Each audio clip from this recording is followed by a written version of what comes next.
Varanasi is magical. It is one of the most colorful and fascinating places on earth. It is the India of your imagination, rich in culture, philosophy, and tradition. It is believed that you can wash away your sins here in the holy waters, or that anyone who dies in Varanasi will be liberated from the cycle of reincarnation. The more you explore, the more you'll be mesmerized. I'm on a month-long tour of India, traveling across the country on sleeper trains. My father is from here, and so I'm deeply enjoying discovering more of my heritage. 29 hours later, and we made it to Varanasi. I'm desperate to start exploring, but after over a whole day on a train, I'm in need of a bed and a good night's sleep. The best time for a boat tour of the city is dawn and dusk. I'm up early at 5 a.m. to see the sunrise, but with this thick mist, I don't think I'm going anywhere, leaving me time to explore the inner city instead. Varanasi is a maze of little streets. Varanasi is as old as human civilization is. It is not only the spiritual capital of India, but also the holiest of 7 sacred cities in Hinduism. This is old Varanasi, and you know that you come into it because the streets are all connected together like little mazes. This area here is thought to have been around the time of Jesus.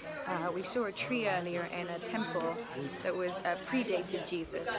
You can see all these little streets that all connect together. It's quite fun to go exploring, but I'm glad that we've got our guide because 100% I would get lost. It's Sunday here in Varanasi, and I've come to a temple for a service. It's the most lively and colourful thing I've ever seen. I just wish I knew the words so that I could sing along.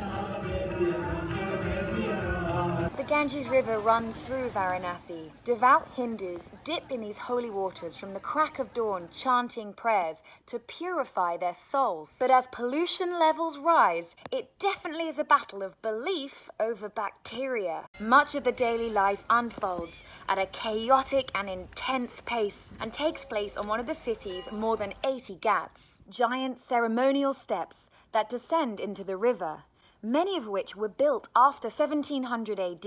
They all have individual purposes, from bathing and religious ceremonies, and 2 are used as cremation sites. From early morning to late at night, the riverbanks are teeming with bathers, holy men, tourists, beggars, boat operators, food sellers, ticket touts, amongst many others. We are heading out on the River Ganges for our evening tour. Finally, we get to see the city from the boat. Taking a boat out gives you panoramic views of the river. Each evening around sunset, groups of priests gather on the ghats. People swarm for a chance to see the ceremony known as the nightly arti, which praises the Mother Ganga. It is a beautiful ritual that priests perform blowing horns, bells, and incense. It's a sight that you will cherish for a long time. It is believed that you can break the cycle of reincarnation by being cremated at Varanasi. All day long, bodies are cremated on top of pyres on the riverfront steps, and their remains scattered into the river. It is a challenging custom to watch.